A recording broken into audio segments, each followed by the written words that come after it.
can't Wait, be. she gasped, After all this time, clutching her chest it's as her him. eyes filled with tears. Who is he? That boy, he lived know with me this in the boy? orphanage. The room fell silent.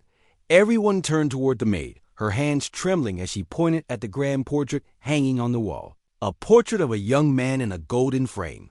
The billionaire frowned. What did you just say? And in that moment, the secret that had been buried for 20 years began to unravel. The mansion stood like a monument to wealth. Tall pillars, marble floors, chandeliers that dripped with light. Every inch of it screamed perfection.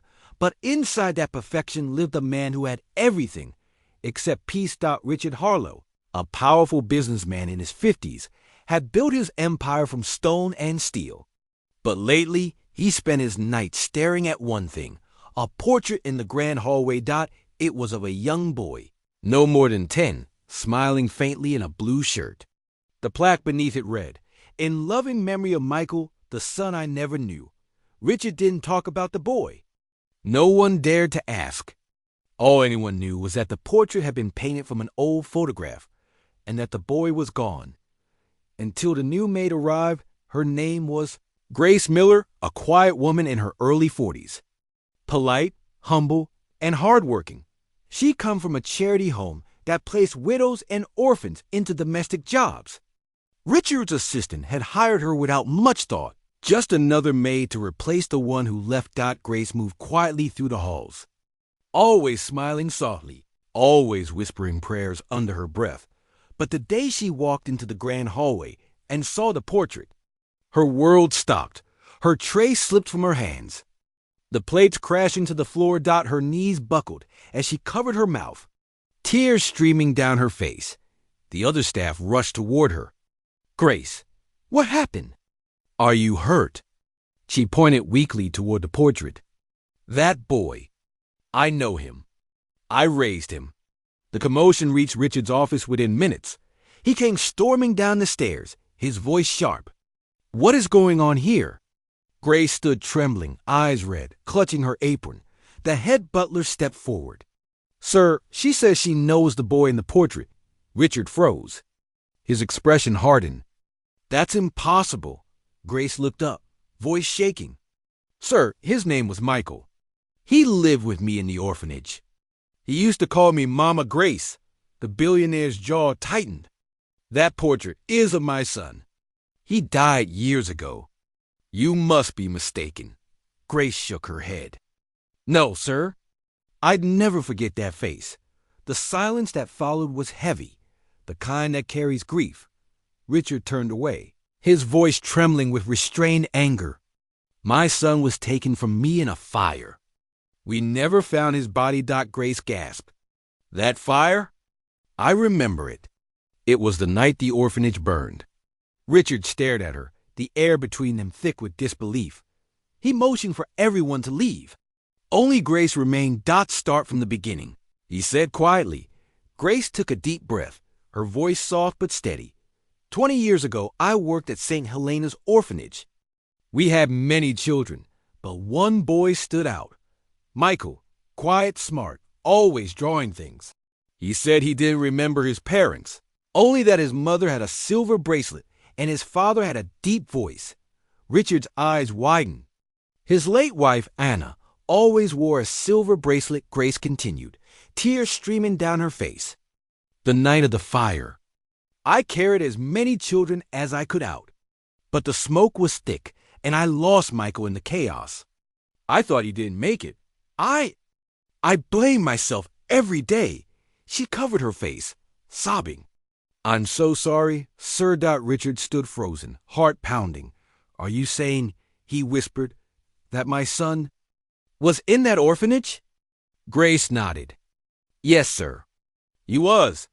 Asterisk that night, Richard couldn't sleep. He went through old files, hospital records, adoption papers, everything. And the more he dug, the more the pieces aligned. The orphanage had burned down the same week his son disappeared from the park. Police had ruled it an abduction gone wrong. But what if he had been found? The next morning, Richard ordered his security team to pull every archive, every record, every name from St. Helena's. 2 weeks later, A miracle surfaced, a single photo from the orphanage's annual picnic. In it, Grace stood with her arm around a young boy with bright eyes and a blue shirt, Michael's exact face. Richard's hands trembled as he held the photo. His throat tightened. "It's him." Grace smiled through tears. "He used to draw houses, sir. Big houses. He said one day he'd live in one and invite all the other kids to stay." Asterisk determined to uncover the truth. Richard hired private investigators to trace every record from that orphanage fire. After months of searching, they found something astonishing. One child had been rescued, but later placed in another facility under a different name. Ethan Miller. Grace's voice broke when she heard it. "Miller, that's my name." "They gave him my last name." Richard whispered. "Where is he now?" The investigator hesitated. "Sir, Ethan Miller died 5 years ago in a car accident overseas. But before he passed, he donated to orphanages under your company's charity fund." Richard's eyes filled with tears. "He remembered me, even when I didn't find him." Grace sobbed softly. "He never stopped drawing, sir. He always said love doesn't end when people are apart." Asterisk one night. Richard stood before the portrait. Again, now seeing it differently, he noticed something he'd never seen before, a faint signature on the bottom corner of the painting. It wasn't the artist. It was small, almost hidden. It read, "For Mama Grace and the father." I wish I could have known. His knees buckled. He covered his face and wept, years of regret pouring out in waves. The next morning, Richard made an announcement to the staff. He turned to Grace, his voice trembling with sincerity. "I spent years building this house, but I forgot what makes a home. You gave my son love when I couldn't, and you kept his memory alive when I failed him." Grace tried to speak, but he continued. "From this day forward, this mansion isn't just mine. It's a home for children like Michael, children who need a family. And so, the Michael Harlow Foundation was born. Grace became its director, caring for hundreds of children just as she once had, but now, with all the resources she never had before. And every evening, as she walked past the portrait, she would smile and whisper, 'Rest now, my boy. You're home.' Some stories don't end with reunions. They end with redemption.